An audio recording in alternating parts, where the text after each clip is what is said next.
राधे राधे दोस्तों, आज हम आपको सुनाने जा रहे हैं देवउठनी एकादशी की व्रत कथा।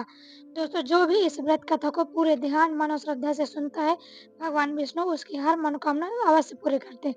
तो चलिए दोस्तों, कथा को शुरू करते हैं। कार्तिक मास के शुक्ल पक्ष को एकादशी को देवउठनी एकादशी या प्रबोधन एकादशी कहा जाता है।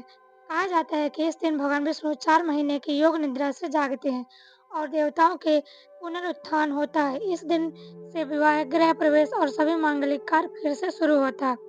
बहुत समय पहले एक धर्मप्रिय राजा था।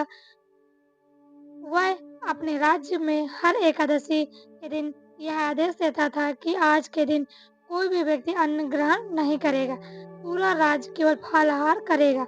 यहाँ तक कि नौकर, चाकर और पशु तक को भी अन्न नहीं दिया जाता था। एक दिन एक परदेशी व्यक्ति राजा के पास नौकरी मांगने आया। राजा ने कहा, तुम्हें नौकरी तो मिलेगी, लेकिन एक शर्त है, एकादशी के दिन तुम्हें अन्न नहीं मिलेगा। वह व्यक्ति बोला, मैं यह शर्त मानता हूँ। पहली एकादशी उसकी पड़ती है। कुछ दिन बाद एकादशी आई। राज्य के सभी लोगों को फलाहार कर रहे थे, लेकिन वह व्यक्ति भूख से व्याकुल था।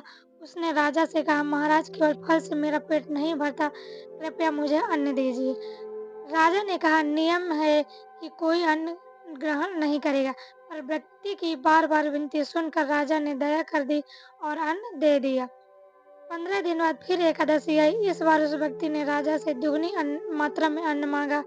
राजा ने आश्चर्य से पूछा, तुम्हें इतना अन्न क्यों चाहिए? वह बोला, महाराज, पिछली बार जब मैंने अन्न खाया था, वह स्वयं भगवान विष्णु मेरे साथ भोजन करने आए थे। इस बार वह फिर आएंगे, इसलिए भोजन दुगना चाहिए। राजा को विश्वास नहीं हुआ। उन्होंने सोचा, देखते हैं क्या सच में भगवान आते हैं। राजा ने छुप कर उस व्यक्ति के घर में झांका। वह व्यक्ति स्नान पूजा कर रहा था।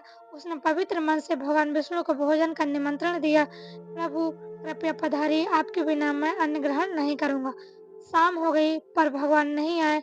वह व्यक्ति रोने लगा, यदि आज आपने दर्शन नहीं दिए तो मैं नदी में कूदकर अपने प्राण त्याग दूंगा।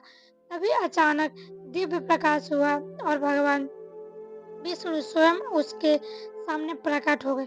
उन्होंने मुस्कुराते हुए कहा, भक्ति, तुम्हारी सच्ची भक्ति है।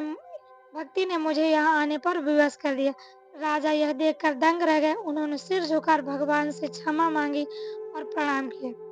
भगवान विष्णु बोले, राजन, व्रत केवल नियमों से नहीं बल्कि सच्ची श्रद्धा और भक्ति से सफल होता है। राजा ने उस दिन से प्रण लिया कि अब वह हर व्रत भक्ति और प्रेम से करेगा, ना कि केवल नियम से करेंगे। इसीलिए कहा जाता है कि उस राजा को अंत में स्वर्ग की प्राप्ति हुई। देव उठनी एकादशी के दिन जो भी सबसे पहले आपको सुबह स्नान करना है, व्रत का संकल्प लेना है और घर में भगवान विष्णु, माता लक्ष्मी की मूर्ति का विराजमान करना है और उसके बाद उनकी पूजा अर्चना करना है। गन्ना, सिंघाड़ा, केले, तुलसी दल का भोग अवश्य लगाएं। ओम नमो भगवते वासुदेव मंत्र का जाप करके इस पूजा को सफल करें। इससे यह पूजा जो है अत्यंत शुभ होता है। इस दिन तुलसी विवाह का भी विशेष महत्व, क्योंकि यह देवों के जागरण का प्रतीक है। जो भी व्यक्ति इस दिन श्रद्धा और नियम से व्रत करता है, उसे अनंत पुण्य, सुख, समृद्धि और विष्णु लोक की प्राप्ति होती है। तो दोस्तों, यही थी देवउठनी एकादशी की पावन व्रत कथा।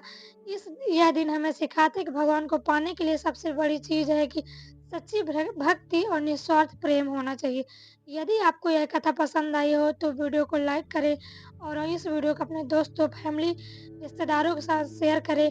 हमारे चैनल को सब्सक्राइब जरूर करें। हम ऐसे ही न्यू न्यू वीडियोस आपके लिए लाते रहते हैं, ताकि आपको नई नई पौराणिक कथा